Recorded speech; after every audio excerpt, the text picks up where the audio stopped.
కాళ్లలో నొప్పి, నరాల వాపు వంటి లక్షణాలతో బాధపడుతున్నారా? వెరికోస్ వెయిన్స్ లో అత్యాధునిక చికిత్స ఏవిస్ వాస్కులర్ సెంటర్. నమస్తే రమ్మగారు. నమస్తే జయ. రమ్మగారు, ఏదైనా మంచి ఇంట్రెస్టింగ్ స్టోరీ చెప్పుకుందామండి. పూర్వం వజ్రాల దీవి అని ఒక రాజ్యం ఉండేదట. చంద్రసేనుడు అనే ఆయన దానికి రాజుగా ఉండేవారు. ఈ చంద్రసేనుడు వీళ్ళు చాలా అద్భుతమైన రాజులు. ఆయన పూర్వీకుల్లో ఒక రాజుగారు చాలా గొప్పవాడు. ఆయన ఏం చేశాడట, మహావిష్ణువుని గురించి ఎంతకాలమో తపస్సు చేసి ఒక వజ్రాల బాణాన్ని వరంగా పొందాడు. వజ్ర బాణం, వజ్రాలు పొదిగిన బంగారు బాణం, మంచి బరువు అట అది. అయితే ఆ వజ్రాల బాణం ఈ మన చంద్రసేనుడి కొలువులో ఈ వజ్రాల దీవిలో లోపల ఉంది, పూజా మందిరంలో. ఆ వజ్రాల బాణం మహాశక్తివంతమైంది, మహావిష్ణు ప్రసాదం. ఆ దానివల్ల చుట్టుపక్కల ఏ రాజ్యం వాళ్ళు వీళ్ళ వైపుకి చూసేవాళ్ళు కాదు. ఓకే. ఎవరూ ఇక్కడికి వచ్చేవాళ్ళు కాదు. ఎవరి దారిన వాళ్ళు ఉండేవాళ్ళు. వీళ్ళ మీదకి ఎప్పుడు దండయాత్రలు కానీ ఏమీ జరగలేదు. ఆ కాలం ఏంటంటే ఈ పక్క వాళ్ళ రాజ్యాన్ని హడపాయించేసే ఉద్దేశాలు కొంచెం తక్కువ ఉంటాయి. ఎవరి రాజ్యం వాళ్ళు బాగా చూసుకునేవాళ్ళు. రాజ్యంలో సుభిక్షంగా ఉండేది. ఈ భగవంతుడి ప్రసాదితమైన ఒక ఆయుధం అక్కడ ఉండటం వల్ల వీళ్ళకి అన్నీ బాగుండేవి. అదే గుర్రాలని, ఏనుగులని అవి బాగుండేవి. సైన్యం ఆరోగ్యంగా ఉండేవాళ్ళు, అందరూ ప్రజలంతా మంచివాళ్ళుగా ఉండేవాళ్ళు. పంటలు బాగా పండేవి, ఎంతో సంతోషంగా ఉండేవారు. అయితే రాజుగారికి మంజులాదేవి అని భార్య పట్టప్రాణి ఉండేది. చాలా కాలం సంతానం కలగకపోతే ఈ పక్క రాజ్యాలలో ఒకరు ఈయనకి సంతానం కలగట్లేదని మా అమ్మాయిని ఇస్తామని వచ్చారు. వాళ్ళ అమ్మాయిని కూడా చేసుకున్నారు. శ్యామలాంబిక రెండో రాణి. శ్యామలాంబికని చేసుకున్నాక కూడా ఆయనకి సంతానం కలగలేదు. అయ్యో. ఆయన ఎన్ని పూజలు, ఎన్ని నోములు, ఎవరైతే చెప్తే అది చేస్తూ ఉండేవాడు. మహాద్భుతమైన దేవాలయాలు ఉన్నాయట అక్కడ ఆ ఊళ్ళో, ఆ వజ్రాల దీవిలో. ఒకసారి దేవాలయ సందర్శనం చేసుకుని వస్తుండగా దేవాలయంలో ఉండగా ఈయన చూడ్డానికి ఒక యోగి పుంగవుడు ఒక ఆయన వచ్చాడు. ఆయన భలే ఉన్నాడట, పరమేశ్వరుడే మానవ రూపం దాల్చి వచ్చినట్టుగా ఉన్నాడు.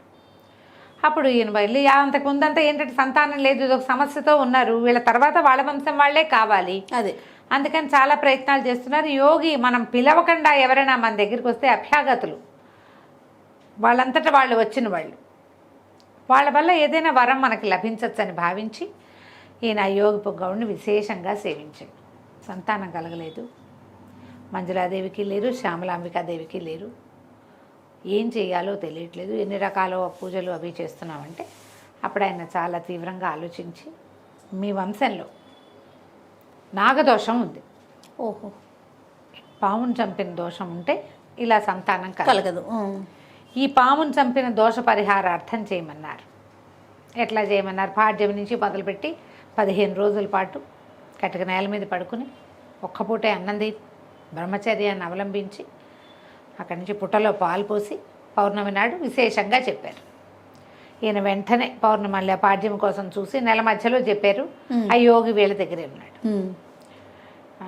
చాలా ఈగర్గా దానికోసం వెయిట్ చేసి పాడ్యం వచ్చాక అక్కడి నుంచి మొదలుపెట్టి ఈయన యోగి గారు చెప్పినటువంటి మొత్తం అంతా చేశాడు. చేసి పౌర్ణమి నాడు పుట్టలో పాలు పోసి దీక్షా విరమణ చేసుకున్నాడు. అప్పుడు మళ్ళీ వెళ్ళి రాణులతో సహా యోగి పాదాలు పట్టుకుని, అయ్యా మీరు చెప్పిన నాగదోష పరిహారం చేశాను, ఇంకా నాకు సంతానం కలుగుతుందంటారా? ఆయన నవ్వాడు.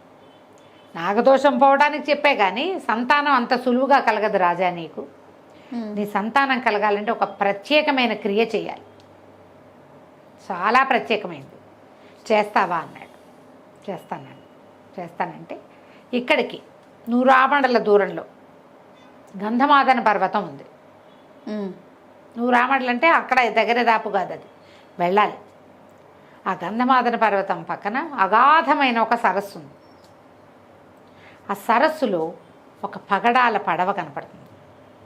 ఆ పగడాల పడవలో ఎక్కి వెళ్ళాలి. వెళ్తే అక్కడ ఒక దీవి, పగడాల దీవి. ఆ దీవిలో మహాకాళేశ్వర ఆలయం ఒకటి ఉంది. ఆ మహాకాళేశ్వర ఆలయంలో ఒక భైరవ విగ్రహం ఉంది. భైరవ విగ్రహం చేతిలో ఒక త్రిశూలం ఉంటుంది. ఆ త్రిశూలాన్ని తీసుకొచ్చి అక్కడి నుంచి 3 రాత్రులు 3 పగళ్ళు ప్రయాణం చేస్తే నల్లకొండ అనేది ఒక దెబ్బ వస్తుంది. దాని మీద దయ్యాలు నివాసం ఉంటాయి, ఎక్కువగా దయ్యాలు ఉంటాయి. బోల్డ్ అనే శక్తులు ఉన్నాయి ఆ నల్ల దిబ్బ మీద, నల్లకొండ దిబ్బ మీద చాలా శక్తులు కలిగింది. అక్కడ ఒక గున్నమావిడి చెట్టు ఉంది పైన, దానికి కవలపు కాయలు కాస్తాయి, 2 పళ్ళే కాస్తుంది అది. ఈ శూలం ఉన్నవాడే ఆ కాయలు కొయ్యగలడు. ఆ కాయలు కనుక తీసుకొస్తే నీ భార్యలకి సంతానం కలుగుతుంది. అమ్మో, ఎంతుంది కదా. సరే, ఈయన ఆశ్చర్యపోయాడు. ప్రయత్నం చేస్తాను, 16 సంవత్సరాల తర్వాత మళ్ళీ వస్తాను నేను నీ సంతానాన్ని ఆశీర్వదించడానికి అని చెప్పి యోగి వెళ్ళిపోయాడు. ఎంత బాగా చెప్పాడు. అదే కదా, ముందు చెప్పిన 15 రోజులు పూజ చేయమంటే ఎవరైనా చేస్తారు, చేసేసాడు రాజు. రాజు తలుచుకుంటే దెబ్బల కోదమేముంది. అదే అక్కడి నుంచి ఇక ప్రచారం చేశారు, ప్రకటించారు.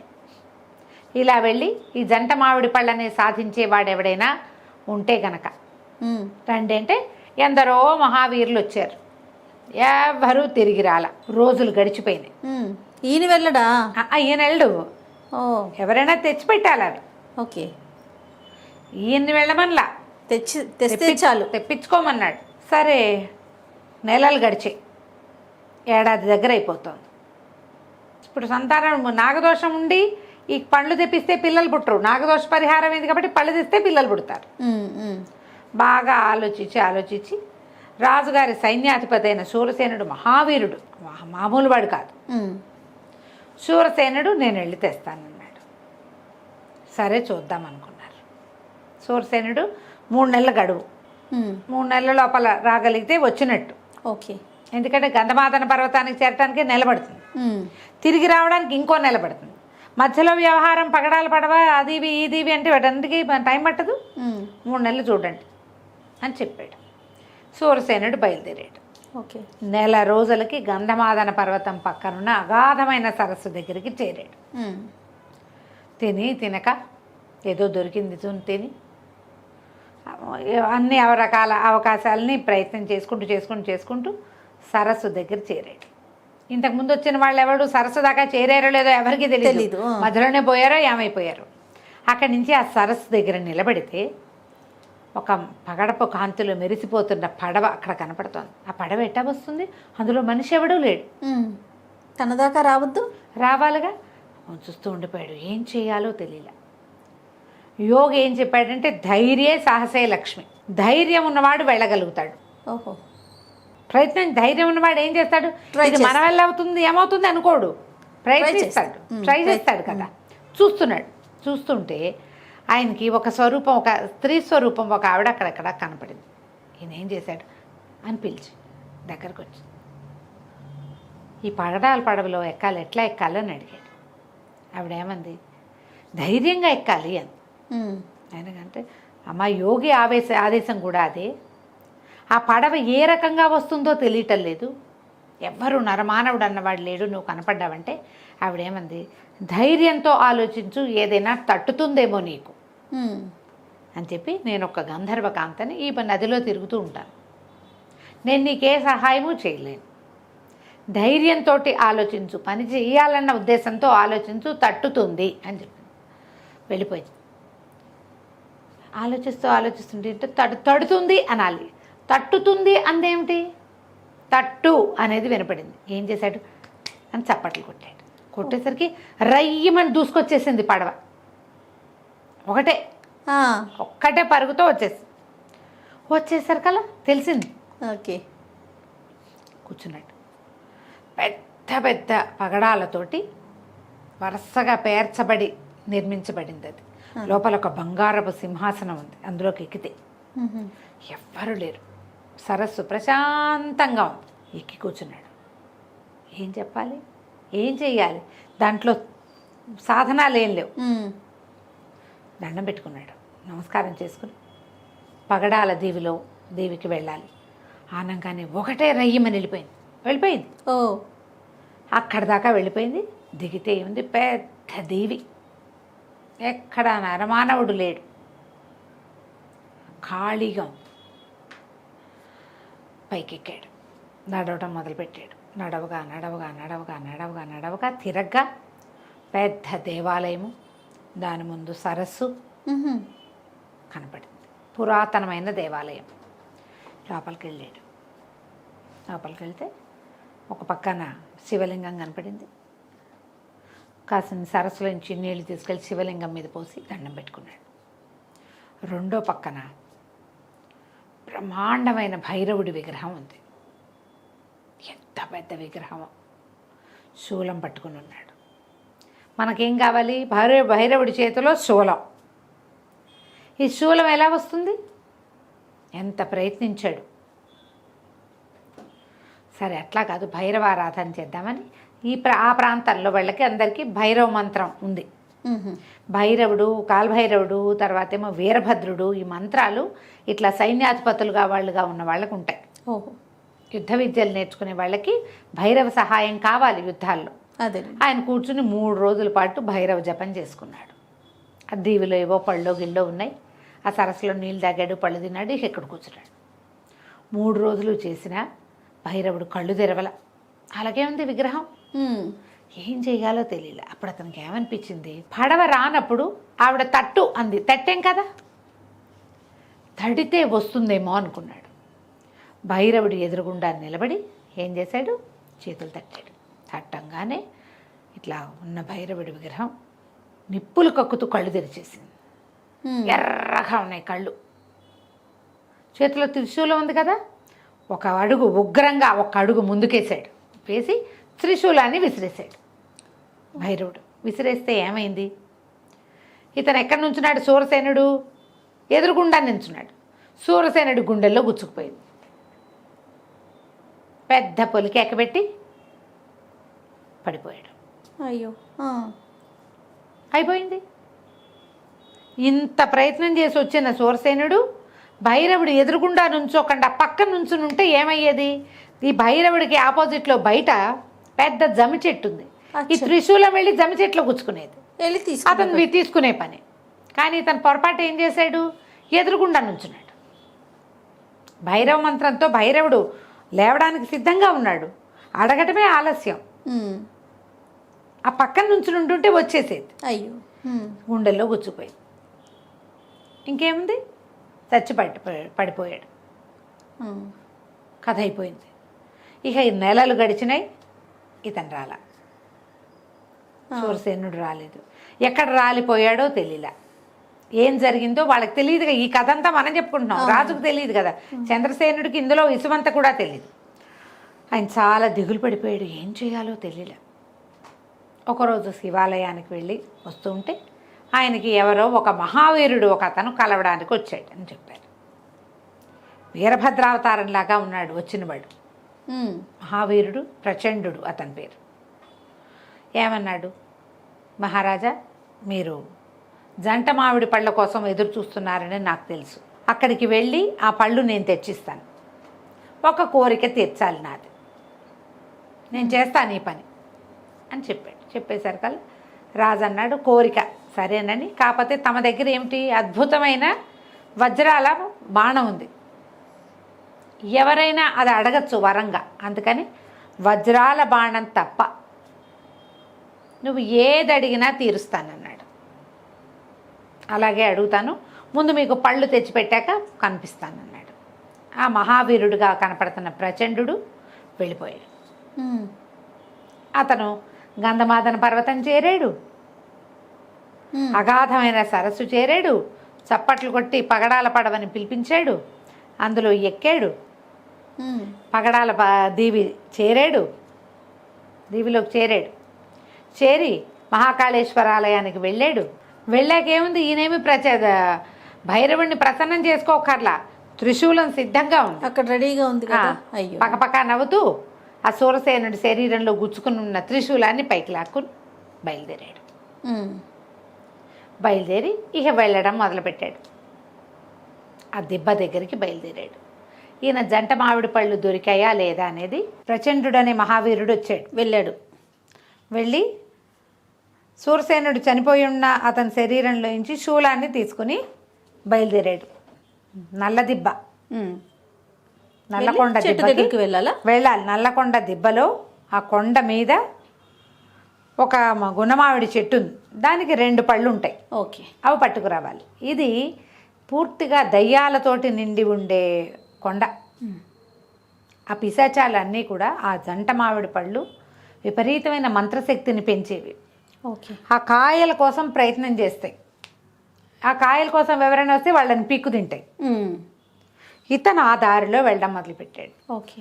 ఎప్పుడైతే అతను ఆ కొండని సమీపించాడో అదృశ్య రూపంలో ఉన్న భేతాళుడు వచ్చేసాడు. ప్రచండ ఆగు ఎక్కడికి అంటే, నేను మామిడి పళ్ళ కోసం వచ్చానంటే ఏమన్నాడు, నువ్వు ఏదైనా బలిస్తే కానీ నిన్ను కొండెక్కనివ్వను. అద్భుతమైన బలి ఇవ్వమంటే ఎడం చేయి నరుక్కున్నట్ట ప్రచండుడు. ఎడం చేయి నరుక్కుంటే భేతాళుడు సంతోషించి ఏమన్నాడు, ఇదిగో నీ చేయి తీసుకో, కానీ నువ్వు మానవుడు అన్నవాడు చేయకూడని పని చేస్తున్నావు. ఈయనకు కావాల్సింది ఒట్టి మామిడి పళ్ళు కాదు, ఈ మామిడి పళ్ళు అక్కడి నుంచి ఇంకోటి ఏమిటో తెచ్చుకోవడానికి. లేకపోతే పనిమాల వీళ్ళకి సహాయం చేస్తానని ఎందుకు వచ్చాడు? అతనికి అడిగాడు కదా రాజుని, నీకు నేను తెచ్చిపెట్టాను మామిడి పళ్ళు, మీకు సంతానం కలుగుతుంది, నా కోరిక తీర్చమన్నాడు. సాధారణ మానవుడైన రాజు దగ్గర ఏముంది, 2 భార్యలు, ఇప్పుడు రేపు పుట్టబోయే పిల్లలు తప్పిస్తే ఏమీ లేదు ప్రత్యేకం, ఓ రాజ్యం తప్ప. అతని దగ్గర ఉన్న ప్రత్యేకం ఏమిటి, మహావిష్ణు ప్రసాదమైన వజ్రాల బాణం ఉంది వాళ్ళ దగ్గర, రాజు దగ్గర. రాజు ఏమన్నాడు, వజ్రాల బాణం కాకుండా ఇంకోటి ఏదైనా అడగమన్నాడు. ఇంకేం లేదు అడగడానికి. రాజుకు తెలియలా ఇతని ఇంటెన్షన్, కానీ భేతాళుడికి శక్తులకి తెలుస్తుంది కదా వీడు ఏరే ఇంటెన్షన్తో ఈ పని చేస్తున్నాడని. ఇతనిచ్చిన ప్రచండ బలితోటి సంతృప్తుడైన భేతాళుడు, నువ్వు చేస్తున్న పని చెయ్యి, కానీ ఇది చెయ్యకూడని పని, కానీ నువ్వు మహత్వాకాంక్షతోటి ఇంత మహత్తరమైన బలిచ్చాను కాబట్టి నేను నిన్ను ఇక్కడికి ఎలవ్ చేస్తున్నా. కాగల కార్యాల్లో నా సహాయం ఉంటుందని నమ్మద్దు నువ్వు. ఓకే. నువ్వు ఎప్పుడు నీకు ఏ శక్తి అడ్డం వచ్చినా నువ్వు ఇలా ప్రచండమైన బలి ఇచ్చి నీ పని చేసుకోవాల్సిందే అనేసరికి సరే ఆ కొండ మీదకి వెళ్ళాడు. చీకటి పడేసరికి మొత్తం దయ్యాలతో నిండిపోతుందట. అది ఆ కొండంతా, అవన్నీ ఇతని మీదకి వచ్చేస్తూ ఉంటాయి. కాకపోతే ఈ భేతాళుడు ఇతని దీంట్లో ఉన్నాడు కదా, ఇతను ఆ జంట మామిడి పళ్ళని ఒకే దెబ్బకి పట్టేశాడు. ఓకే. కోసేసాడు కాయలు. ఆ 2 కాయలు పుచ్చుకొని వెనక్కి వచ్చాడు. ఓకే. సూరసేనుడు చనిపోయిన సంగతి తెలిసిపోయింది వీళ్ళకి. తిరిగి వచ్చి రాజుకి అప్పచెప్పి నీ భార్యలిద్దరికీ చెరొక పండు తినిపించు, సంతానం కలుగుతుంది. నీ సంతానం కలిగాక 6 ఏళ్లకి నేను మళ్ళీ వస్తాను. 6 ఏళ్లకి నా కోరిక ఏంటంటే నీకు ఒక కుమారుడు కలుగుతాడు. అతను వజ్రాల బాణాన్ని వేయటం చూడాలి నేను. వజ్రాల బాణం ఉంది కదా నీ దగ్గర, నాకు అక్కర్లా, అది ఇవ్వమని కోరట్లా. కుమారుడు సంధించి వెయ్యాలి. ఆ సంధించి వేసినప్పుడు చూడాలి నేను, అది నా కోరిక. చిన్న కోరికే కదా, అంతేగా. ఈ మన రాజగురు అన్నాడు, ఏమిటి ఇతని ధోరణి ఒక రకంగా ఉంది, ఇంత మహత్కార్యం సాధించాడు. మహావీరుడైన సూరసేనుడు ఎక్కడ రాలిపోయాడో, ఎంతమందో చచ్చిపోయారు, ఇతను ఇది తీసుకొచ్చాడంటే బాణం వేయటం చూడటం ఏమిటి, రాకుమారుడే వేయాలంటమేంటి, అదోసారి చూపించండి నేను చూస్తా అని చూసి వెళ్ళిపోవచ్చు. అలా అంటల్లా ఏదో లొసుగుంది ఇందులో. రాజుగారు మీరు అదేం ఆలోచించకండి, ఇంకా సమయం ఉంది కదా అన్నాడు. సరేనన్నారు. వెళ్ళిపోయాడు ప్రచండు. 6 ఏళ్లకి మళ్ళీ వస్తాను అని. అతను వెళ్ళిపోయాక రాజు ఏం చేశాడు, ఆ పూట మహత్తరంగా ఊరంతా వజ్రాల దేవి నిండా అన్ని దేవాలయాల్లో అద్భుతమైన పూజలు చేయించి మహత్కార్య సాధన జరిగింది. 2 జంట మామిడి పళ్ళు, యోగి సెలవు ఇచ్చిన 2 మామిడి పళ్ళు ఊళ్ళోకి వచ్చేసినాయని, ఇక రాజకుమారుడు పుట్టడమే, వారసులు పుట్టడమే తరువాయని చాటించి అందరూ మంగళ వాయిద్యాలు అవి వాయించుకోండి, ఇళ్లలో జెండాలు అవి తగిలించండి, దీపాలు వెలిగించండి అని అన్ని ఆజ్ఞలు ఇచ్చారు. ఓకే. సాయంకాలానికి దేవాలయాల్లో పూజలు అభిషేకాలు అన్నీ అయ్యాక రాజే స్వయంగా 2 రాణులకి చెరొక మామిడి పండు కోసి పెట్టాడు. అక్కడి నుంచి ఏం చేశారు, 2 మామిడి పళ్ళకి చెక్కులు తీశారు. ఆ 2 చెక్కులు, 2 టెంకలు, పంచకళ్యాణి గుర్రం ఒకటి ఉంది ఆయనకి. గుర్రానికి స్వయంగా తినిపించాడు రాజు. సంవత్సరం తిరిగేసరికి పెద్దరాణి గారికి ఒక కుమారుడు, చిన్నరాణి గారికి ఒక కుమార్తె, పంచకళ్యాణి గుర్రానికి ఒక కుర్రపిల్ల పుట్టారు. రాజకుమారుడికి అజేయుడు అని పెట్టారు పేరు. అజేయుడు జయించరాని వాడనమాట. అమ్మాయి పేరు అనిల అని పెట్టారు. అక్కడి నుంచి ఏం చేశారు, ఈ గుర్రానికి నల్లటి మహాందమైన గుర్రపిల్ల పుట్టిందట. దాని పేరు మెరుపు అని పెట్టారు. పిల్లలు పెరిగారు కొస్తా. మెరుపు బ్రహ్మాండంగా దూకేసేది, ఎగిరేసేది, పెరగటం మొదలుపెట్టింది. అది కూడా కుమారుడు కుమార్తెలతో పాటు యువరాణి యువరాజుతో పాటు అశ్వాన్ని కూడా పెంచారు. బ్రహ్మాండంగా జరిగినాయి. 5 సంవత్సరాలు నిండినాయి పిల్లలకి. అక్షరాభ్యాసం మొదలుపెట్టారు. అక్షరాభ్యాస వేడుకలో ఉన్నట్టుండి ఉరుములా పడ్డాడు ప్రచండు. వచ్చేసేసరికి సరే అప్పటికి 6 సంవత్సరాలు అయినాయి. ఏడాదికి ఒక ప్రెగ్నెన్సీ ఏడాది సరిపోతుంది కదా. ఆ పిల్లలకి 5 ఏళ్ళు నిండేసరికి అక్షరాభ్యాసం చేస్తున్నారు. వచ్చి రాజా నా కోరిక తీర్చమన్నాడు. తీర్చమంటే పిల్లాడు అంతున్నాడు. 5 ఏళ్ళ వాడు ఎంత ఉంటాడు? చంటాడు ఇంత ఎత్తే ఉంటాడు. రాజు మంత్రి అందరు సంప్రదించుకుని అయ్యా వజ్రాల బాణం మహాబరువు, పిల్లవాడికి ఇప్పుడే అక్షరాలు రాయిస్తున్నాం. రాకుమారుడు యువరాజుకి ఇప్పుడే ఇంకా ధనుస్సు పట్టించల. నువ్వేమన్నా సంధించి ఆకాశంలో బాణం వేస్తూ చూస్తానన్నావు. ఈవిడ ఎక్కడ సంధిస్తాడు? ఆ బాణం కూడా ఎత్తలేడు పిల్లవాడు. కాబట్టి 12వ ఏట మళ్ళీ 6 ఏళ్ళకి రా. అప్పటికి పిల్లాడు కొంచెం గడిగడతాడు. ఈ 6 ఏళ్లలో ధనుర్బాణాలు సాధించడం అవి నేర్చుకుంటాడు. ఒక రవ ఎదుగుతాడు. ఆ బాణాన్ని మోయగలడు, ధనుసుని మోయగలడు. ఇప్పుడు చంటాడు కదా అన్నారు. పిల్లల్ని ఆశీర్వదించి ప్రచండు వెళ్ళిపోయాడు. అబ్బో ఒప్పుకున్నాడు. మరి ఒప్పుకోక బాణం ఎట్టపుచ్చుకుంటాడు. చంటి పిల్లాడు చిన్నాడు, 5 ఏళ్ల వాడేం చేస్తాడు? ఓకే. ఇంకో 6 సంవత్సరాలు గడిచి రాకుమారుడికి 11 నుండి 12వ ఏడు వచ్చింది. 12వ ఏడు వచ్చేసరికి ఈ 6 ఏళ్లలో పిల్లాడు ధనుర్బాణాలు సంధించడం, కత్తిడాలు తిప్పడం, అక్కడి నుంచి ఇంకొకటి ఏంటంటే కుస్తీ పట్లు అవి నేర్చుకున్నాడు. బాగా నేర్చుకున్నాడు. అయితే ఈ 12వ పుట్టినరోజుకి బ్రహ్మాండంగా పెద్ద సభ చేశారు. రకరకాల పోటీలు, యుద్ధ విద్యల్లో పోటీలు పెట్టారు. ముందు కుస్తీ పోటీలు పెట్టారు. కుస్తీ పోటీలు పెడితే ఆ కుస్తీ పోటీల్లో మహావీరుడైన పద్మనందుడని ఒక మంచి బలశాలి ఉన్నాడు వాళ్ళ దేశంలో. రాకుమారుడు సన్నగా పెరిగాడు. 12 ఏళ్ల పిల్లాడికి వస్తా పుష్టిగా ఉన్నాడు. ఈ మొత్తం సాములో పద్మనందుడే గెలిచాడు. రాకుమారుడు ఎంతో సంతోషించాడు. ఓకే, బలశాలి ఉన్నాడు మనకి, నేను ఓడిపోయానని దిగులు లేదు. పార్టిసిపేషనే ఇంపార్టెంట్. ఈ రోజుల్లో పిల్లలకి అదొకటి చెప్పాలి కదా, ఫస్ట్ వచ్చింది లాస్ట్ వచ్చింది ఆలోచించకూడదు. అవును, నువ్వు పార్టిసిపేట్ చేయటం, ఎట్మోస్ట్ పోటీ ఇవ్వటం, మనం ఎంత ఇవ్వగలమో అంత పోటీ ఇవ్వటం. గెలిస్తే గెలిచాం, లేదు జయాపజయాలు దైవాధీనాలు, పిల్లలకి అది నేర్పాలి. రాకుమారుడు అది మంచిగా నేర్చుకున్నాడు. తర్వాత అభినవ కిరీటి బిరుదం ఇచ్చినటువంటి ఒక మంచి బాణాలు వేసేవాడు ఒకడు, కత్తి అతనితోటి. ఆ కత్తి సాములో రాకుమారుడే గెలిచాడు. ఈ మొత్తం హడావిడంతా అవుతుండగా ప్రచండు వచ్చేసాడు. మళ్ళీ 6 ఏళ్ళకి వస్తానన్నాడుగా. 11 నుండి 12వ ఏడు వచ్చింది రాకుమారుడికి. వచ్చేసాడు.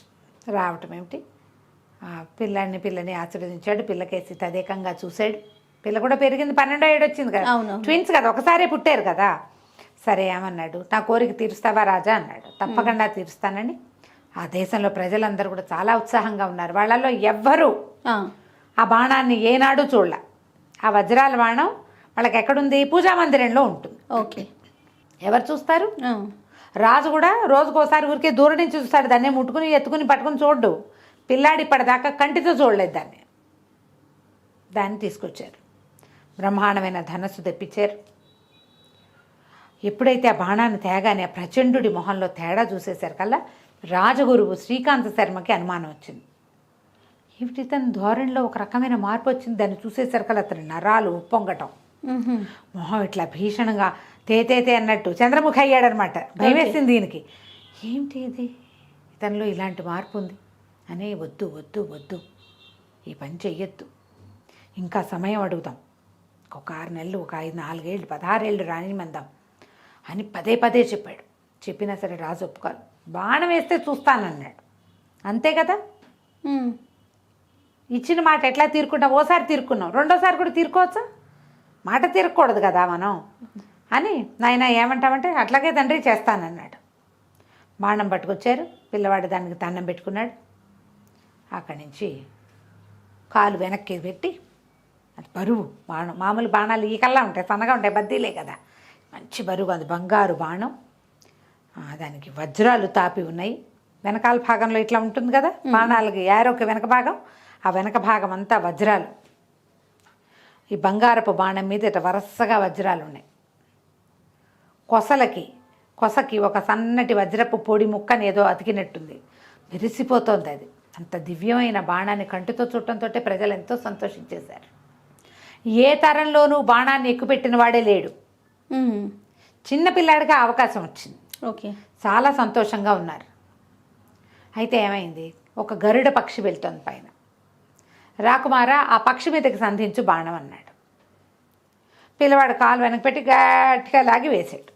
వేసేసరికల్లా అది వెళ్ళి ఆ గరుడ పక్షి దాకా వెళ్ళే లోపల పెద్దగా వికటాట్టహాసం వినపడింది. ఏదో అవుతోంది, జనాలకు అర్థం కాల. అంత నవ్వు వినిపిస్తుంది ఏమిటి అని చూసేసరికి ఈ కిందున్న ప్రచండు ఒక్క ఎగురెగిరి ఆ ఆకాశంలోకి వెళ్తున్న వజ్రాల బాణాన్ని పట్టేసుకున్నాడు. పట్టేసుకునేసరికి అతని ఇంటెన్షన్ వీళ్ళకి అతనిలో కనపడిన ఉద్రేకము అతని వికృత రూపము ఆ నవ్వు చూసేసరికల్లా రాకుమారుడు ఏం చేశాడు, రయ్యమని బాణం వేసేసాడు. రెండో బాణం వేసాడు. బాణం తీసి వేసేసరికల్లా అరికాల్లో గుచ్చుకుని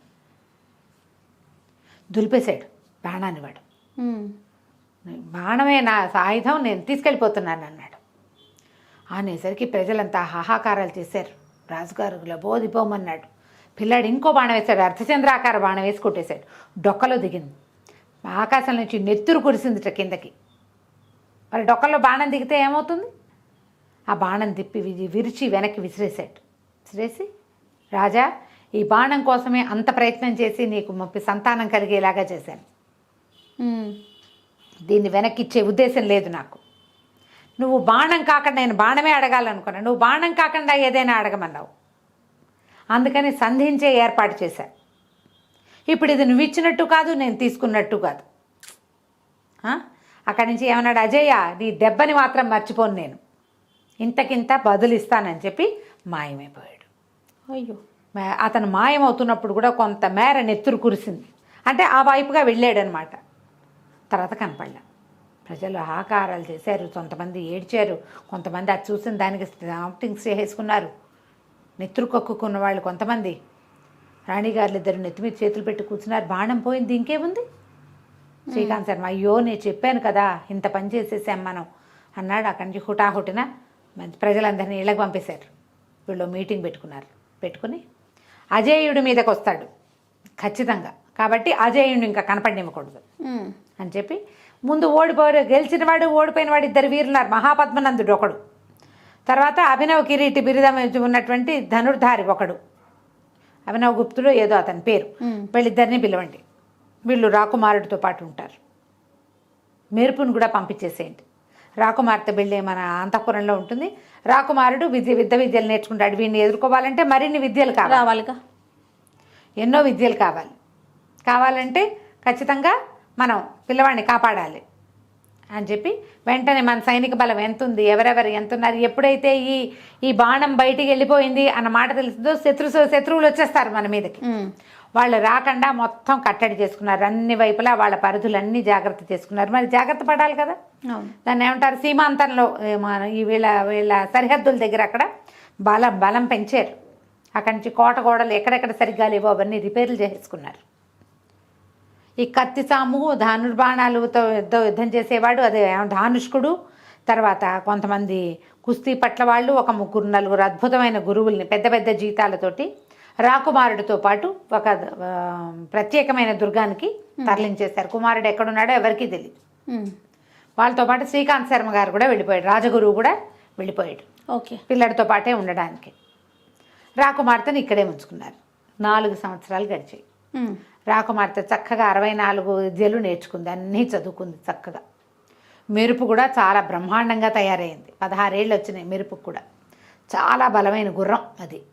ఇక్కడ కాదు, మబ్బుల్లో కూడా ప్రయాణించగలిగే శక్తి ఉంది దానికి. ఓహో. ఎక్కడికైనా ఎక్కేస్తుంది, ఏ కొండైనా ఎక్కేస్తుంది, ఏ కొండ మించైనా దూకేస్తుంది. ఇక రాకుమారుని తెచ్చి యువరాజు పట్టాభిషేకం చేసుకోవటమే. 16 సంవత్సరాలు గడిచేసరికి 16 ఏళ్లకు వస్తానని చెప్పాడు. మొట్టమొదట వీళ్ళకి సంతానం కలగడానికి ఉపదేశించిన యోగి ఆయన వచ్చాడు. వీళ్ళు దేవాలయంలో పూజలు జరిపించుకుంటుండగా సైనికుడు ఒకడు వచ్చి, యోగి ఒక ఆయన వచ్చారు, ఇంతకుముందు మనకి వచ్చిన యోగి లాగానే కనపడుతున్నారంటే హుటాహుటిన రాజు కుటుంబం అంతా పరిగెత్తుకుంటూ వెళ్ళింది ఆయన చూడడానికి. ఆయన కుటుంబం అందరినీ పిలిచి యువరాజును కూడా పిలిపించి ఆశీర్వాదాలు అందుకున్నారు. జరిగిందంతా చెప్పారు. ఎట్లా జరిగింది. సూరసేనుడు మరణించాడు. ప్రచండు అనే మహావీరుడు ఒక అతను వచ్చి ఇది తెచ్చిపెట్టాడు. ఏం జరిగిందో మాకు తెలీదు, ఎట్లా వెళ్ళాడో కూడా తెలీదు. ఇట్లా సంతానం కలిగింది. 5వ ఏట వచ్చాడు, మళ్ళీ 11వ ఏట వచ్చి బాణం పట్టుకెళ్ళిపోయాడు. అజేయుడిని గుర్తుపెట్టుకుని ఇంతకింత పగ తీర్చుకుంటాను అన్నాడు కాబట్టి మేము పిల్లవాడిని దాచిపెట్టాము అంటే అప్పుడు ఆయన సరే చాలా ఆశీర్వదించి, అజేయుడు నిజంగానే అజేయుడు, మీకేం భయం లేదు అని చెప్పి పిల్లవాడికి మెళ్ళో ఒక మంత్రాల మాల ఒకటి వేశారు. ఇది నిన్ను అదృశ్యుణ్ణి చేస్తుంది. ఓహో. ఎప్పుడు కావాలంటే అప్పుడు దీని మాలని పట్టుకుని అదృశ్యం అవ్వాలి అని కోరుకుంటే నువ్వు అదృశ్యం అయిపోతావు దీంతో, ఇది నీకు నా బహుమతి అని ఒక చెక్క పావు కోళ్ళు ఇచ్చాడు. ఎక్కడికి కావాలంటే అక్కడికి తీసుకెళ్తాయి ఇవి. నేను ఓకే, ఈ పావు కోళ్ళు ఉంచుకో నీ దగ్గర. నువ్వు వెళ్ళి వజ్రాల బాణాన్ని సాధించాలి. ఓకే. సాధించాలంటే ముందు ఎక్కడికి వెళ్ళాలి? ఎక్కడి నుంచి నీ జన్మ జరిగిందో అక్కడికి మొదట వెళ్ళాలి. అక్కడికి వెళ్ళి అక్కడి నుంచి నీకు రెండో ఇది వస్తుంది. ఓకే అని చెప్పాడు. చెప్పాక సరే ఇంకేమో వచ్చి ఆయన వెళ్ళిపోయాడు యోగి. ఈ యోగి చెప్పిన సలహా పాటించడం కోసం ఈ 16 సంవత్సరాల రాకుమారిని పంపించారు. ఈ మెరుపుని ఎక్కి రాకుమారుడైన అజేయుడు మళ్ళీ ఎక్కడికి బయలుదేరాడు? పగడాల పడవ ఎక్కడుందో అక్కడికి బయలుదేరాడు. దారి మధ్యలో రకరకాలు మెరుపుతోటి వెళ్ళాడు. రకరకాల ప్రయత్నాలు అవి ఇవి రోజుల తరబడి ప్రయాణం చేసుకుంటూ అక్కడికి వెళ్ళాడు. వెళ్ళిన తర్వాత ఒక చెట్టు కింద కూర్చుని, ఎక్కడైతే ఈ చెరువు ఉందో అక్కడ ఒక చెట్టు కింద కూర్చుని అటుకులు తింటా మొదలుపెట్టాడు. అతను ఎక్కడో అటుకులు తెచ్చుకున్నాడు ఒక పేదరాశి పెద్దమ్మ దగ్గర. అటుకులు ఉండే, మరి ఆ మధ్యలో ఆహారం కావాలి కదా. ఏదో గొంతు వినపడిందిట, నాకు పెట్టండి అని. పెట్టండి అంటే ఎవరికి పెట్టాలి వెతికాడు అటు ఇటు, చీమలు దోమలు ఏమీ కనిపించట్లా. ఇంతలో ఒక గాజులున్న ఒక చెయ్యి మాత్రం ఇట్లా కనపడిందట. కనపడితే ఇతను ఏం చేశాడు, ఇక సంచిలోంచి ఆ గుడ్డ సంచిలోంచి అటుకులు తీసి చేతిలో పోసాడు. అటుకులు చెయ్యి మాయమైంది. మళ్ళీ చెయ్యి చాపింది. తన దగ్గరున్న అటుకులన్నీ దానికి పెట్టేశాడు. మళ్ళీ చెయ్యి చాపుతోంది. మళ్ళా పెట్టేశాడు. పెట్టేశాక చాలా సంతోషం, మీరు నాకు ఎంతకాలంగానో ఆకలిగా ఉన్న నా ఆకలి తీర్చారు. నేను ఎప్పటి నుంచో ఇక్కడ ఉండిపోయి ఈ చెరువు మీదే తిరుగుతూ ఉంటాను అని చెప్పేసరికల్లా ఎంతను అడిగాడు, ఎందుకు నువ్వు ఇట్లా ఉన్నావు? నువ్వు ఇదివరకు ఎవరికైనా కనపడ్డావా అంటే, ఇదివరకు నేను కనిపించా, ఇట్లాగే అదృశ్య రూపంతో ఒక గాలి రూపంతో కనిపించా. ఒక మహావీరుడికి పగడాల పడవలో వెళ్ళటం చెప్పాను, మళ్ళీ నువ్వు కనిపించావు. మధ్యలో వాడు వచ్చిన వాడు నేను చూడలేదు, వాడి దారిని వాడు పోయి ఉంటాడు బహుశా. చెప్పేసరికి నువ్వు ఎందుకు నీకు ఇది వచ్చిందంటే, నా పేరు వీణాధరో విద్యాధరో, నేను గంధర్వకాంతని, నేను ఎన్నో విద్యలు నేర్చుకున్నాను. నా విద్య నాకు ఎట్లా వచ్చిందంటే, నేను ఎవరైనా పోటీ పెట్టుకుంటే పోటీలో ఎవరు గెలుపొందారో చెప్పగలను, ఎవరిది అద్భుతమైన ప్రవర్తన ఏదో చెప్పగలుగుతా. దాంతో క్రమంగా నాకు శత్రువులు పెరిగారు. వాళ్ళు డ్యాన్స్ కంటే వీళ్ళు డ్యాన్స్ బాగుందంటే ఓడిపోయిన వాళ్ళకి మంటగా ఉంటుంది. అదే ముందే చెప్తే ఇలా ఈ హడావిడిలో చాలామంది నాకు శత్రువులు పెరిగిపోయారు ఈ ప్రోగ్రామ్స్ వల్ల. ఒకసారి ఒక పోటీ జరిగినప్పుడు నేను ఇచ్చిన తీర్పు నచ్చక వాళ్ళు నా వెంటపడ్డారు. నేను అది తప్పించుకోవడానికి ఈ యక్షుల పర్వతం దగ్గర ఉన్నటువంటి దూర్వాస మహాముని మందిరం కదా ఏమంటారు దాన్ని, పర్ణశాలలోకి వెళ్ళిపోయాను. ఆయన కుటీరం అక్కడ ఉంది, ఆయన అక్కడ తపస్సు చేసుకుంటున్నారు. అదృశ్య రూపంతో లోపలికి వెళ్ళిపోయాక వాళ్ళందరూ అవతలకి వెళ్ళాక, శత్రువులు అవతలకి వెళ్ళిపోయాక నేను మళ్ళీ వెనక్కి వస్తూ అదృశ్య రూపంలో వెనక్కి వచ్చేస్తూ ఆయన కమండలంలో పెట్టుకున్నటువంటి నీళ్ళని తన్నేశాను పొరపాటున. ఓహో. నీళ్లు ఎట్లా అయితే కింద పడిపోయినాయి, ఆయన కోపం వచ్చేసింది. నీళ్ళు పడేశారు కోపం వచ్చి, ఎవడైతే అదృశ్య రూపంలో ఈ నీటి కమండలాన్ని తన్నారో వాళ్ళకి ఆ అదృశ్య రూపమే నిలిచిపోతుంది. ఈ నీరు ఎట్లా కింద వైపుకి వెళ్ళిపోయిందో అట్లా వీళ్ళు కింద పడిపోతారని శపించాడు. ఇక నాకు భూలోక పతనం వచ్చేసింది, అదృశ్య రూపం ఉండిపోయింది. నేను పరిపరి విధాలుగా ఆయన ప్రార్థించి, నేను విద్యాధరినని, నాకు ఈ సమస్య ఉందని, వాళ్ళందరూ కింకరులు నా వెంట పడితే నేను ఇట్లా పారిపోయానని, యక్షులు వెంట పడితే పారిపోయానని నేను చెప్పేసరికి, సరే నీ అదృశ్య రూపంలో నిన్నెవడైనా మానవుడు వివాహం ఆడితే నీకు శాప విమోచనం అవుతుందని చెప్పాడు. ఓహో. ఎంతకాలం నుంచో నేను ఇక్కడ ఉన్నాను, ఎవరైనా నన్ను వివాహం చేసుకుంటే కానీ నాకు విముక్తి లేదు అనేసరికల్లా ఇతను అన్నాడు, నేను వివాహం చేసుకుంటాను నిన్ను. 16 ఏళ్ల వాడు. ఆ విద్యాధరి ఎన్నేళ్ళ నుంచి అక్కడ ఉందో. అదే.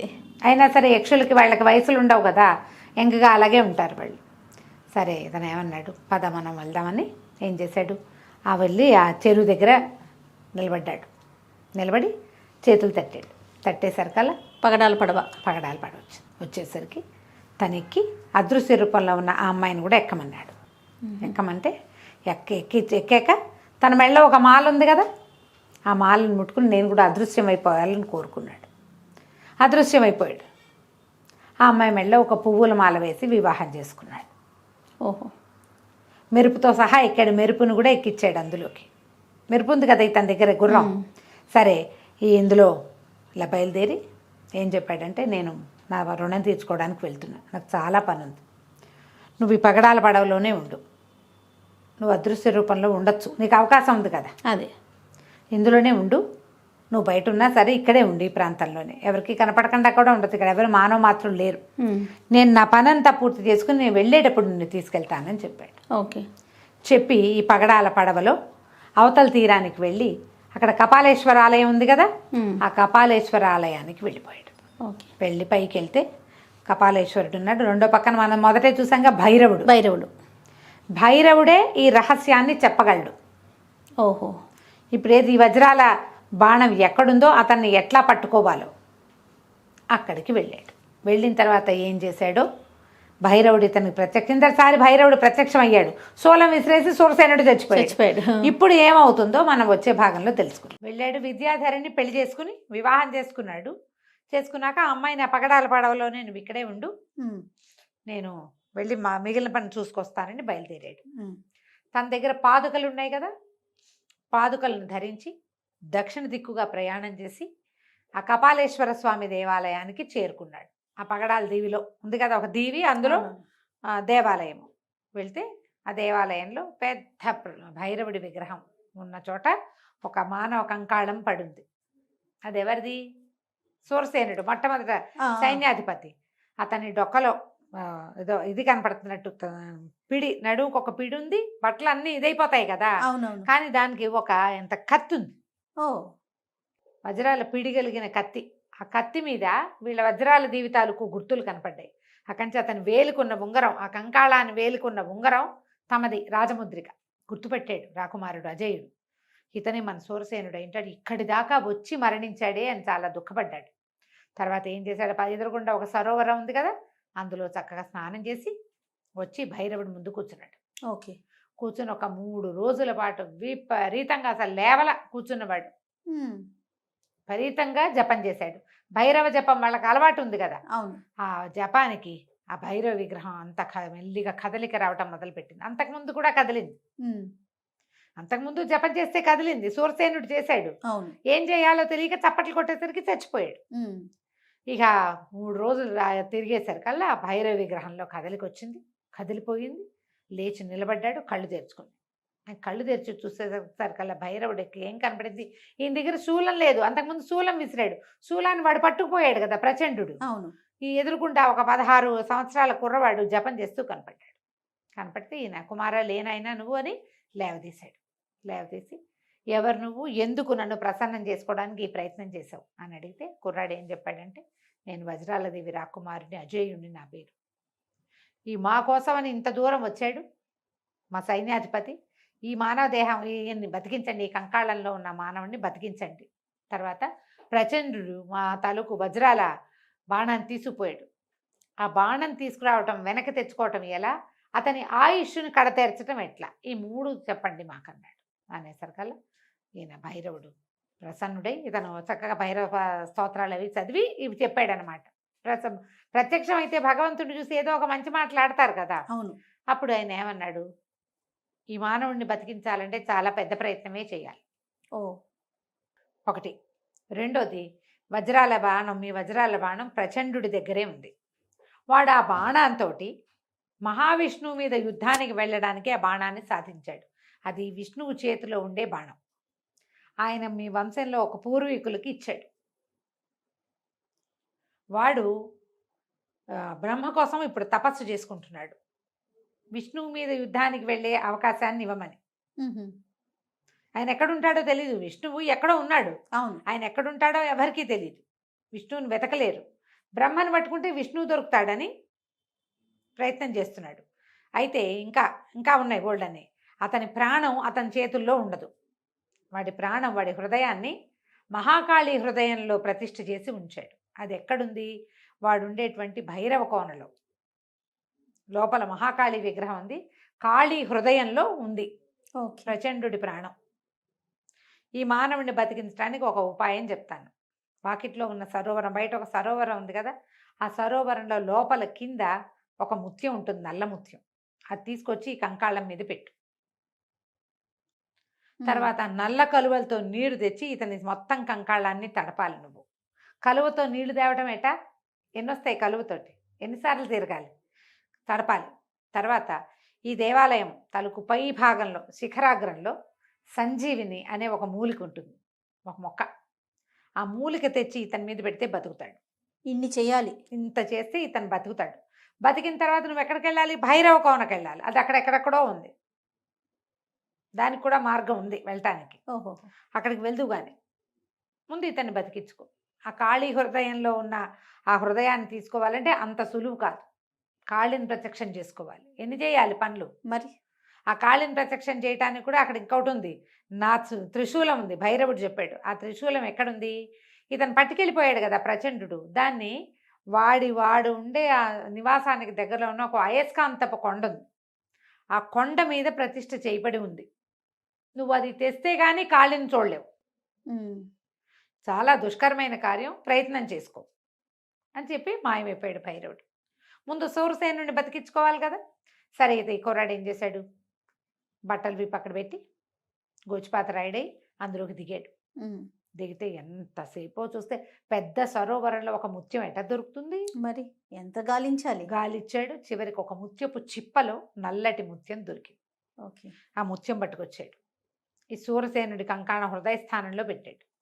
ఇంకా అక్కడి నుంచి సరోవరం నుంచి భైరవుడి సన్నిధిలోకి తిరిగి తిరిగి తిరిగి తిరిగి కలువలతో ఎన్నిసార్లు కలువ పువ్వుతో నీరు పట్టుకొచ్చి చిలకాలి.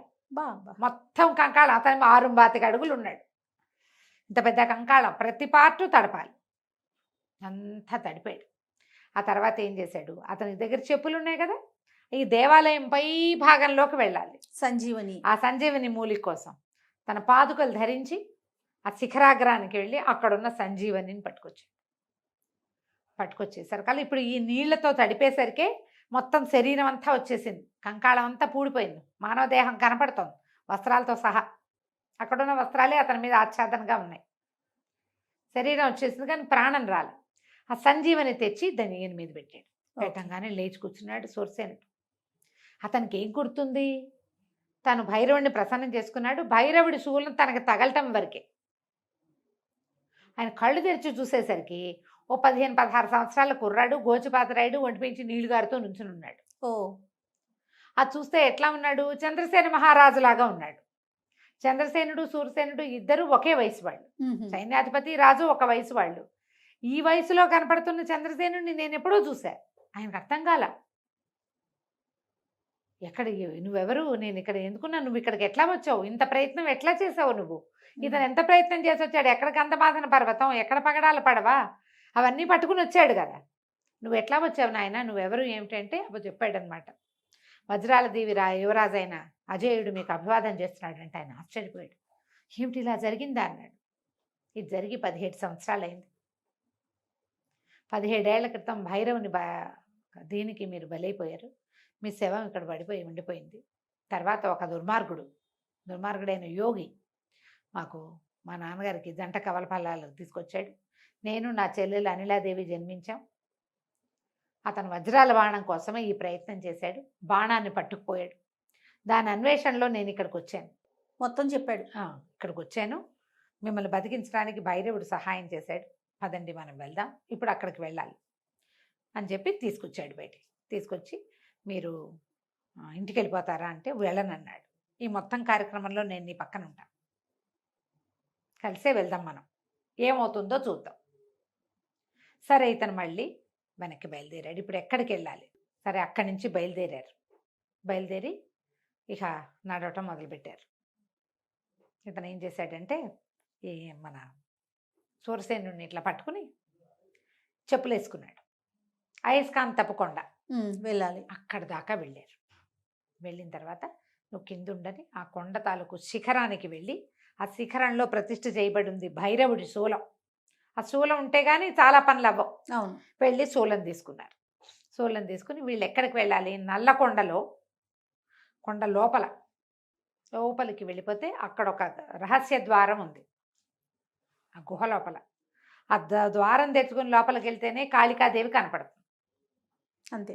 అంతే. ఇహ ఇప్పుడు వజ్రాల బాణం కూడా ఆ కాళికాదేవి సాన్నిధ్యంలో నల్లకొండలోనే ఉంది. అది అతను తీసుకెళ్ళాడు. మొదట ఇప్పుడు పళ్ళు ఎక్కడి నుంచి తెచ్చారు వీళ్ళు?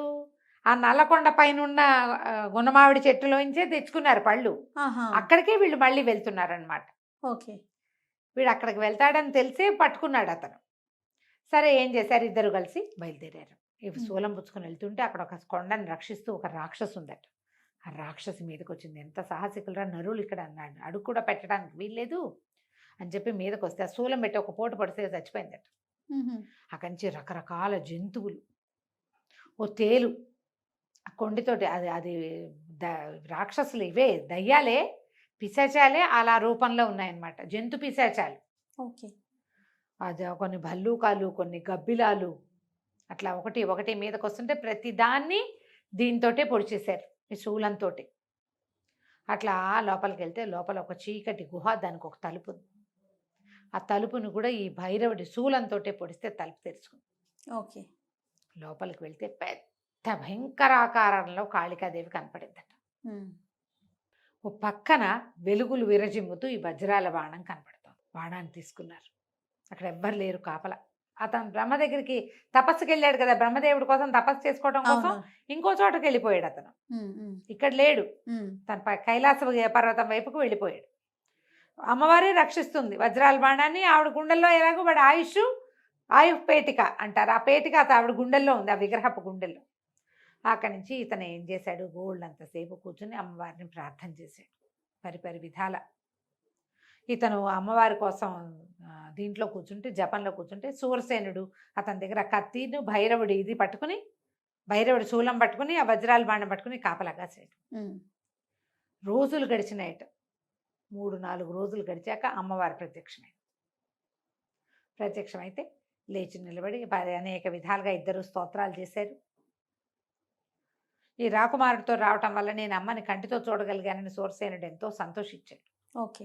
అప్పుడు ఇతను అడిగాడనమాట, అజయుడు, మరి మా వజ్రాల బాణం ఇక్కడ ఉంది, నేను తీసుకెళ్ళిపోతాను, కానీ అతనితో మాకు ఎప్పటికైనా ప్రమాదమే కదా, ప్రచండుడిని సంహరించడం ఎట్లా అంటే, ఆవిడేం చెప్పిందంటే, నా గుండెల్లో ఉంది, వక్షస్థలంలో వాడి ఆయుఃపేటిక ఉన్నది, కానీ నన్ను పడగొట్టడం ఎవరి వల్ల కాదు, పరమశివుడు ఒక్కడు తప్ప నన్ను ఇంకొకడు పడగొట్టలేడు.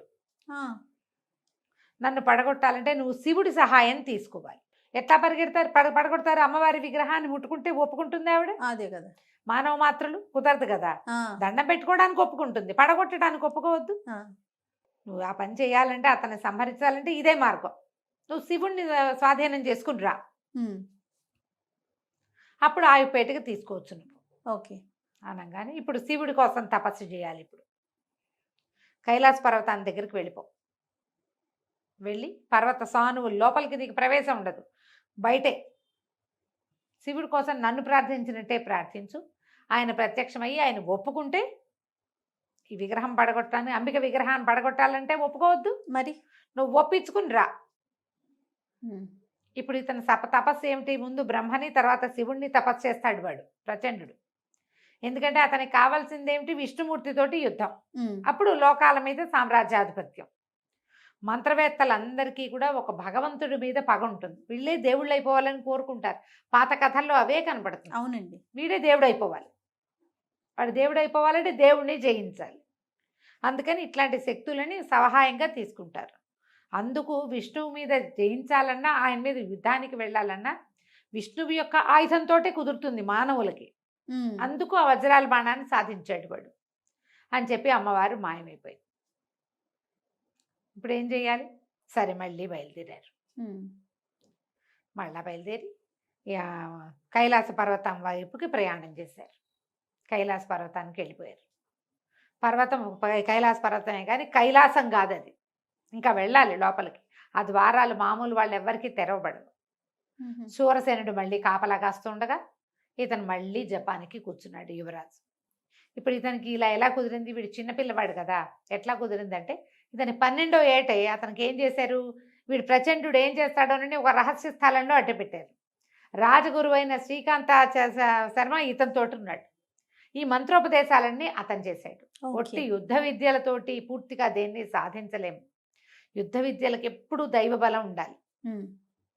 శారీరక బలానికి ఎప్పుడు కూడా, విద్యకి కూడా దైవానుగ్రహం ఉంటేనే కుదురుతుందని ఈ మంత్రోపదేశాలన్నీ ఆయన చేయటం వల్ల ఇతనికి గంటల తరబడి ధ్యానంలో కూర్చోవటం అలవాటైంది. ఓకే. ఇక బయట కూర్చుని తపస్సు చేసుకోవటం మొదలుపెట్టాడు కుర్రబాడు. రోజుల తరబడి కూర్చున్నాడు. క్రమంగా ఇతని పంచాక్షరి మంత్ర జపానికి కైలాసం కదలటం మొదలుపెట్టిందట. మొదలు పెడితే ఆయన ఏదో తాండవానికి ఏర్పాట్లు చేసుకుంటున్నారు. సాయంకాలం వేళ ఈ కదలిక కంపన వస్తోంది. ఎవరి వల్ల ఇది కంపిస్తోంది, ఎవడ్రా వాడు అని అనేసరికల్లా ఒక మానవ యువకుడు మీకోసం ప్రార్థిస్తున్నాడని ప్రమథగణాలు చెప్పేసరికి పరమేశ్వరుడు బయటికి వచ్చి కుర్రవాడికి ప్రత్యక్షమయ్యాడు. ప్రత్యక్షమయ్యేసరికల్లా కుర్రాడు రకరకాల నమస్కారాలు చేసి ఎన్నో రకంగా పరిపరి విధాలుగా పరమేశ్వరుని ప్రార్థించి తన కథంతా చెప్పుకొని మహాకాళి విగ్రహాన్ని పడగొట్టాలంటే కేవలం నీ వల్లే అవుతుంది తండ్రి. ఆ విగ్రహంలోనే ప్రచండుడి ఆయుష్ ఉంది. నేను నా బాణం దొరికిందని నేను వెనక్కి వెళ్ళిపోతే మళ్ళీ నన్నేమీ చేయడన్న నమ్మకం లేదు. పైగా ఇప్పుడు తపస్సు కూడా చేయబోతున్నాడు. ఇంత తపస్సంపన్నుడు అయిన తర్వాత నేనేం చేయగలుగుతాను?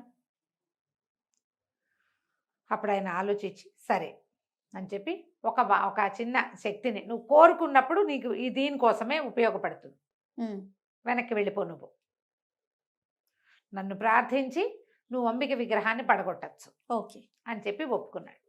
ఆ శక్తితోటి మళ్ళీ సూరసేనుడు ఈ అజేయుడు ఇద్దరు బయలుదేరి వచ్చారు.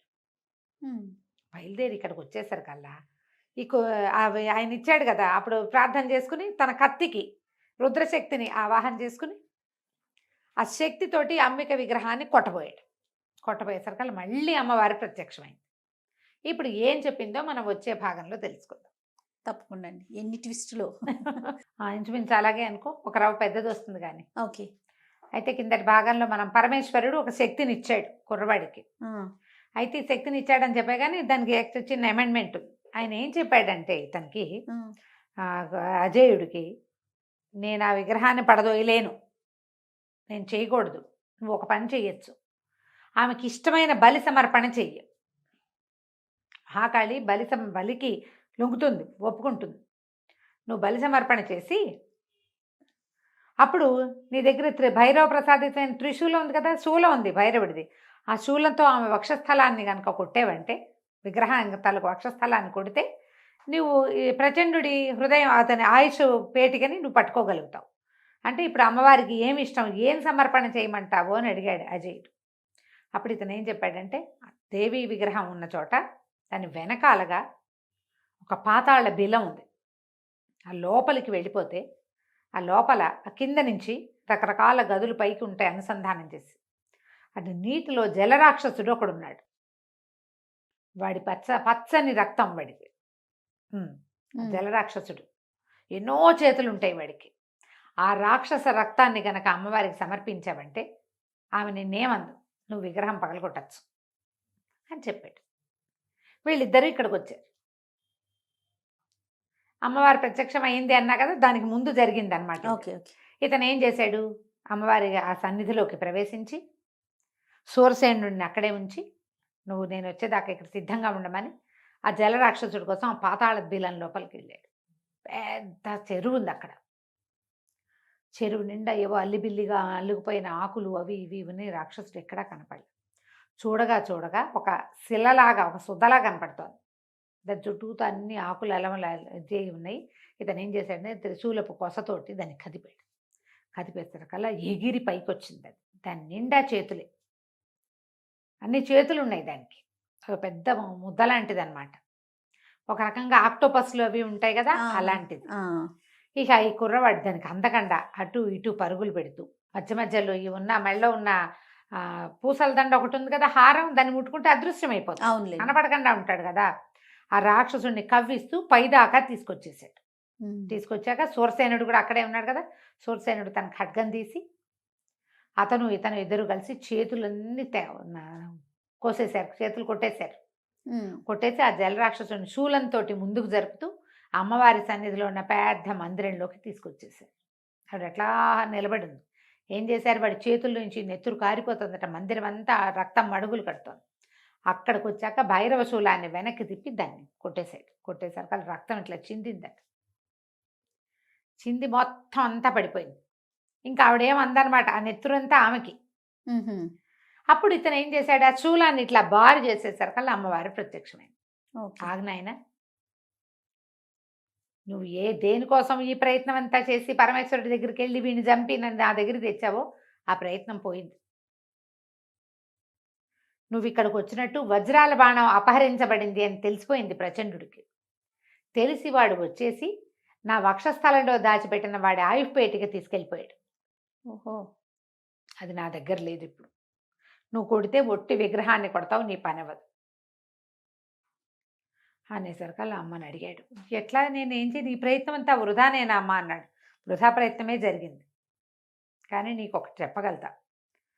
ఈ గంధమాదన పర్వతం దగ్గరున్న అగాధమైన సరస్సులో పగడాల పడవ ఒకటి ఉంది. ఓకే, తెలుసు మనకి. ఆ పగడాల పడవలో సింహాసనం ఒకటి ఉంది. బంగారు సింహాసనం ఉందని చెప్పాం కదా. సింహాసనంలో పెద్ద నీలమణి పొదిగి ఉంటుంది.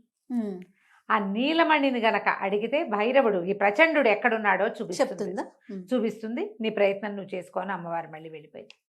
ఇంత చేశాంగా, ఇన్ని ప్రయత్నాలు చేసి ఇంకా చేసేదేం లేదని మళ్ళీ వీళ్ళు ఇద్దరు పాదుకలు వేసుకుని పరిగెత్తుకుంటూ ఇక్కడికి వచ్చారు. ఇక్కడికి వచ్చేసరికల్లా పడవ లేదు, రాకుమార్తె విద్యాధరి లేదు, ఆ మెరుపు మాత్రం అక్కడ నుంచుని కనపడింది. గుర్రం ఆశ్చర్యపోయాడు. తను దిగేసరికల్లా మెరుపు ఆనందంతో సకిలిచ్చింది. తను అడిగాడు, ఏది అమ్మాయి, ఏది పగడాలు పడవని సంరక్షించమని చెప్పే కదా నీకంటే, ఈశాన్యం వైపుకి చూపిస్తోంది అది. సరే, ఏం చేయాలి ఇప్పుడు? ఈశాన్యం వైపుకి వెళ్ళాలి. వెళ్ళాక ఏమవుతుందో తెలియదు, ఏం చెయ్యాలో అర్థం కాల. ఇంతలో ఏమైందట, ఒక ఆయన వస్తూ కనిపించాడు, ఒక ముని. ఇప్పటిదాకా ఎక్కడా మానవ మాత్రుల్ని చూడలేదు. తను అడిగాడు, మీరు ఎవరండి, ఇక్కడ ఎందుకున్నారు అని అడిగితే ఆయన ఏం చెప్పంటే, నేను సర్వాంతర్యామిని. సర్వాంతర్యామి అంటే ఎవరు? భగవంతుడి. ఆయన ఏం చెప్పాడంటే, నేనే సర్వాంతర్యామిని. నువ్వు ఊహించింది సార్ నిజమే, కానీ ఇంకా నాకు తెలియంది ఏదైనా ఉందేమోనని నేను తపస్సు చేసుకుంటూ ఉంటాను, తపస్సుకే వెళ్తున్నా. ఓకే అని చెప్పి ఇతను ఎక్కడున్నాడు, ఇక ఈశాన్యంగా ప్రయాణిస్తే దావానలం అనే ఒక నగరం ఉంది. ఆ నగరంలో ఉన్నాడు ప్రచండుడు. నువ్వు అక్కడికి వెళ్తే అతన్ని పట్టుకోగలుగుతావు. ఈ అమ్మాయిని కూడా, విద్యాధరిని కూడా వాడే తీసుకుపోయాడు అని చెప్పి ఒక విల్లుని ఇది చేసి ఇచ్చాడట ఆయన. గాల్లోంచి తీసాడు ఈ విల్లు ఇచ్చి, ఇది అద్భుతమైన విల్లు, ఈ విల్లుతోటి నువ్వు ఈ వజ్రాల బాణాన్ని ప్రయోగిస్తే ప్రచండుడిని అవలీలగా చంపేయగలుగుతావు. ఓకే, వెతుక్కో నీ దారిని నువ్వు అని చెప్పాడు. చెప్పేసరికల్లా ఈ దావానాల నగరంలో అమ్మాయి ఉంది. ఏం చేస్తాడు, మళ్ళీ వెళ్ళాల్సిందేగా. సరే, వీళ్ళిద్దరూ మెరుపు మీద ఎక్కి పాదుకలు మెరుపు కాళ్ళకి తొడిగారట. మెరుపుకి ఇట్లా రికాబులు ఉంటాయి కదా, ఈ పాదుకలు దానికి దగ్గరికి పెట్టి చేశారనమాట. చేశారకల్లా మెరుపు గాల్లోకి ఎగిరింది. ఈశాన్య దిక్కునున్న ఆ దావానాల నగరం దాకా వెళ్ళిపోయారు. ఓకే, ఇప్పుడు ఈ అమ్మాయిని వెతకాలి. ఆ దావానాల నగరం దాని ప్రత్యేకత ఏంటి, దాని దగ్గరికి వెళ్తే మంటలు వస్తాయి. మొత్తం నగరం 4 వైపులా మంటలు వస్తున్నాయి. ఎట్లా దిగాలి నగరంలోకి అర్థం కావటంలా. అవును, చూస్తున్నాడు, ఏం చేయాలో తెలియలేదు. ఇంతలో అతనికి ఏం కనిపించింది, ఓ 2 పక్షుల జంట ఎగురుతూ దావానాల నగరంలోకి దిగుతుంది. ఇదేమిటి, ఇవి ఎట్లా దిగుతున్నాయి, అవి ఎట్లా దిగుతున్నాయో అర్థం కాల. తీరా ఏదైనా ఏం చేశాడు, పైకి ఈ పాదుకలతోటి పైకి వెళ్ళి చూస్తే దావానాల నగరం మధ్యలోంచి దిగితే ఏమవ్వదు, దానికి 4 పక్కల మంటలు వస్తాయి. ఓహో. సరే ఇతను పాదుకలు వేసుకుని ఆ నగరం మధ్యలోకి ఎంటర్ అయ్యాడు. ఆ శూలం అతని దగ్గరే ఉంది. లోపలికి ఎంటర్ అయ్యి కిందకి వెళ్ళాడు. వెళ్తే ఈ అమ్మాయిని ఒక చోట బంధించారు. ఉమ్. ఆ బంధించిన చోటికి ఈ అదృశ్య రూపంలో ఇతని మెడలో ఒక మణిమాల ఉంది కదా, ఆ మణిమాలని ముట్టుకుంటే అదృశ్యుడైపోతాడు. అదృశ్య రూపంలో నగరం అంతా వెతికి ఆ పిల్ల ఎక్కడ ఉందో అమ్మాయిని పట్టుకున్నాడు. ఆ విద్యాధరిని వివాహం చేసుకోవాలని చూస్తున్నాడు అనమాట. ఇతను ఏం జరిగింది, ఎప్పుడైతే ఈ ప్రచండు పైనుంచి వచ్చేసి ఇప్పుడు బ్రహ్మ తపస్సు మానేసి మహాకాళి దగ్గరికి వచ్చి తన హృదయాన్ని తన తాలూకు ఆయుష్ పేటికని తీసేసుకుని వెనక్కి తిరిగి వస్తుంటే అతనికి ఈ పగడాల పడవలో ఉన్న విద్యాధరి కనపడి అతను కిందకి దిగొచ్చి ఎవరు ఏమిటి అని కనుక్కుని ఆ అమ్మాయితో సహా పగడాల పడవను పట్టుకెళ్ళిపోయాడు. వెళ్ళిపోయాడు. పగడాల పడవ అత్యంత శక్తివంతమైంది. ఆ పడవలో ఎవడు అధిరోహిస్తే వాడి మాట వింటుంది. దానికి రెక్కలు కూడా ఉన్నాయి, ఆకాశ గమనం కూడా తెలుసు దానికి. ఓహో. సరే ఇప్పుడు ఇంతకీ పడవ ఎక్కడుంది అని కనుక్కున్నాడు. పడవ ఒక చోట ఉంది చెప్పింది. ఆ పడవ దగ్గరికి వెళ్తేనే వీళ్ళకి ప్రచండు ఎక్కడ కూర్చున్నాడో తెలుస్తుంది. ఉమ్. సరే ఈ అమ్మాయిని కూడా అదృశ్య రూపంలో, అమ్మాయి అదృశ్యం అయిపోవటం వచ్చు కదా, తీసుకెళ్ళిపోయాడు. తీసుకెళ్ళి ఆ పడవ దగ్గర చూస్తే ఇతను ఇంకొక చోట తపస్సుకి కూర్చున్నాడు. సరే ఏం చేశాడు, సూరసేనుడిని అక్కడికి తీసుకొచ్చి ఈ పడవని విద్యాధరిని ఆయన అతనికి అప్పచెప్పి నువ్వు వీళ్ళని రక్షించు, ఇక్కడే ఉండు, ఉమ్. ఈ భైరవ శూలను నీ దగ్గర ఉంచుకో, నాకు వజ్రాల బాణము ఆయన ఇచ్చిన రత్నాల విల్లు 2 సరిపోతాయి అతన్ని చంపడానికని. అతన్ని చంపడానికి వెళ్ళాడు. ఇక ఎంతమంది ఎదురుపడ్డారో, ఎంతమంది రాక్షసులనో చంపాడు దారిలో అతను. ఉహు. అయితే ఇక్కడ ఇంత కథ నడుస్తూ ఉండగా ఏమైందట, వీళ్ళ వజ్రాల దేవి వీళ్ళ సొంత రాజ్యం ఉంది కదా, ఉమ్. రాజ్యంలో రాకుమారుడు లేడు, వజ్రాల బాణం లేదు. ఈ ప్రచారం 2 జరిగిపోయింది. తెలుసుకుని ప్రచారం జరిగిపోయి 4 రాజ్యాల వాళ్ళు 3 రాజ్యాల వాళ్ళు వీళ్ళ మీద పడ్డారు. దండెత్తుకొచ్చారు. ఎత్తుకు రావడానికి ఏం చెంది దాని మీదకి వెళ్ళిపోయారు ఇంకా ఊరు మీదకి. ఆ. వీళ్ళు ఇంతకుముందు ఏం చేశారు, ఈ రాజకుమారుడితని అనిలాదేవి ఉంది కదా, ఇతని కూతురు 16 ఏళ్ళదే ఆ ఆడపిల్ల ఉంది కదా, ఆ అమ్మాయికి ఒక పెళ్లి సంబంధం కుదుర్చుకున్నారు. వాళ్ళేమో కొంచెం దూరంగా ఉంటారు, చుట్టుపక్కల ఓ పక్కన ఉన్న రాజ్యాల వాళ్ళంతా వీళ్ళ మీద విరుచుపడ్డారు. రాకుమారుడు లేకపోయినా రాకుమార్తె చక్కగా ప్రచండంగా వేసుకుని ఆయుధాలు అవి ధరించి బ్రహ్మాండంగా యుద్ధం చేసిందట. మగపిల్లాడు లేని లోటు తీర్చింది. 2 రోజులు 3 రోజులు యుద్ధం జరిగాక రాజుగారికి దెబ్బలు తగిలినాయి. రాజుగారిని సంరక్షించడానికి తీసుకెళ్తే మర్నాడు రాకుమార్తెను అపహరించారు. రాజ్యాన్ని స్వాధీనం చేస్తారా, అమ్మాయిని చంపేయమన్నారా, వీళ్ళకి తెలియటల్లా ఏం చేయాలో. రాకుమారుడా లేడు, సూరసేనుడు లేడు, కొంత మటుకు చేయగలుగుతారు. సరే ఈ లోపల ఏమైంది, అంచెటపాల మీద వాళ్ళకు ఉత్తరం రాశారు. పెళ్లి వాళ్ళకి విజయవర్మ అతని పేరు, కౌశాంబి నగరానికి చెందిన వినయవర్మ కుమారుడు విజయవర్మతో ఈ పిల్లకి పెళ్లి సంబంధం మాట్లాడుకుని పెట్టుకున్నారు. ఉమ్. వాళ్ళు వస్తున్నారు సహాయానికి. ఉహు. ఇక్కడ జరుగుతోందనమాట ఇది. ఈ లోపల మన అజయుడు ఏం చేశాడో ప్రచండుడి దగ్గరికి వెళ్ళిపోయాడు. ఎన్ని రకాల మందినో పంపించాడు, దయ్యాలు, పిశాచాలు, భూతాలు, రాక్షసులు. ఎవరు వచ్చినా ఈ వజ్రాల బాణం వేస్తే ఎవరైనా బూడిద కుప్పల్లాగా మారిపోవటమే. ఆ బాణం మళ్ళీ వచ్చేస్తుంది వెనక్కి. ఉమ్. మొత్తం అంతా బూడిద కుప్పలు అయిపోయాక ఇతను కూడా ప్రచండు కూడా వచ్చాడు. ఓకే. వచ్చి ఏమన్నాడు, నువ్వు డొక్కలో కొట్టావు, కాలు మీద కొట్టావు, అయినా నేను నిన్ను సహించాను, ఈ బాణం కోసం నేను చేసిన ప్రయత్నం అంతా పాడు చేసావు, నువ్వు నీ అంతు చూస్తానని ఏం చేశాడట, ఒక వజ్రాలు పొదిగిన ఒక గదని వేశాడట. ఉహు. అది కూడా ఇట్లాగే భగవద్దత్తమైంది. అయితే ఏమైంది, ఆ గద వేసేసరికల్లా ఈ రాకుమారుడు ఏం చేశాడు, వజ్రాల బాణాన్ని వేశాడు. ఆ బాణాన్ని గద ఎదుర్కోలేకపోయింది. మళ్ళీ వెనక్కి తిరిగి ఎవడు వేశాడో వాడిని కొట్టేస్తుంటాడు. ఓహో. అది వెనక్కి తిరిగింది, వజ్రాల బాణము తగిలేసింది. 2 తగిలి పడిపోయాడు ప్రచండు. ప్రచండు మరణించాక మొత్తం ఆ చుట్టూతా ఉన్నదంతా మంటలుగా ఉంది కదా, నగరం అంతా దావానల నగరం మొత్తం ఉన్న మంటలన్నీ ఆరిపోయింది. ఓహో. ఎక్కడ మంట లేదు, రాక్షస గణాలన్నీ పిండి పిండి బూడిదే. సరే ఇతను ఏం చేశాడు, మళ్ళీ అక్కడి నుంచి తన పాదుకలతోటి ఈ పైన పర్వతం పైన వాళ్ళని అట్టి పెట్టాడు. ఉమ్. ఉమ్. ఆ అమ్మాయిని, పడవని, సూరసేనుడిని అక్కడికి వెళ్ళి సరే అక్కడికి వెళ్ళి దండం పెట్టుకున్నాడు. దండం పెట్టుకుని ఓ పగడాల పడవ మమ్మల్ని మా ఇంటికి చేర్చు అని అడిగాడు. అడిగేసరికల్లా వెంటనే పగడాల పడవకు రెక్కలు వచ్చాయట. రెక్కలు వచ్చి వీళ్ళని ముగ్గురిని తీసుకుని బయలుదేరిందని. బయలుదేరి ఇవన్నీ దాటుకుని వీళ్ళు వెళ్ళేసరికల్లా ఏమైంది, రణరంగం అక్కడ గందరగోళంగా. రాకుమార్తెని అపహరించి కట్టేశారు ఒక చోట. విజయవర్మ వినయవర్మ వాళ్ళు చేరారు ఇక్కడికి. యుద్ధం మొదలయ్యేసరికల్లా ఇతను రాకుమారుడు వస్తున్నాడు, ఏదో పడవ వస్తుంది, దూరం నుంచి చూస్తే ఏదో ఎర్రగా ఎగురుతూ వస్తుంది, ఏమిటో వస్తుంది అనుకున్నారు. తీరా చూస్తే అందులో నుంచి దిగిన రాకుమారుణ్ణి సోరసేనుడిని చూసి ఓహో కేరింతలు కొట్టారు సైన్యం అంతా. చాలా సంతోషించారు. అక్కడి నుంచి చిన్న యుద్ధంతో మొత్తం పరిసమాప్తి అయిపోయింది. ఒక బాణం వేసేసరికల్లా మొత్తం శత్రువులు 3 రాజ్యాల వాళ్ళు బూడిద కుప్పలైపోయారు. దాని బలం అది. అందుకనే ఎవరు వీళ్ళ జోలికి వచ్చేవాళ్ళు కాదు. మిత్రులు తప్ప మిగిలిన వాళ్ళందరూ బూడిదైపోయారు. మొత్తం అందరూ మళ్ళీ రాజ్యంలోకి ప్రవేశించారు. ఒక మంచి ముహూర్తం చూసి ఇతను చెప్పాడు అజయుడు, మీరు లేకుండానే నేను పాణిగ్రహణం చేశాను, ఇలాంటి ఒక పరిస్థితి వచ్చింది, ఏమైనా పెళ్లి చేసుకున్నాను నేనంటే సంతోషించి అటు పెళ్లి చేశారు. ఈ సరిగ్గా పెళ్లి టైంకి యోగేశ్వరుడు మొట్టమొదటి ఇతన్ని పంపించాడు కదా, ఆ యోగి ప్రత్యక్షమయ్యాడు.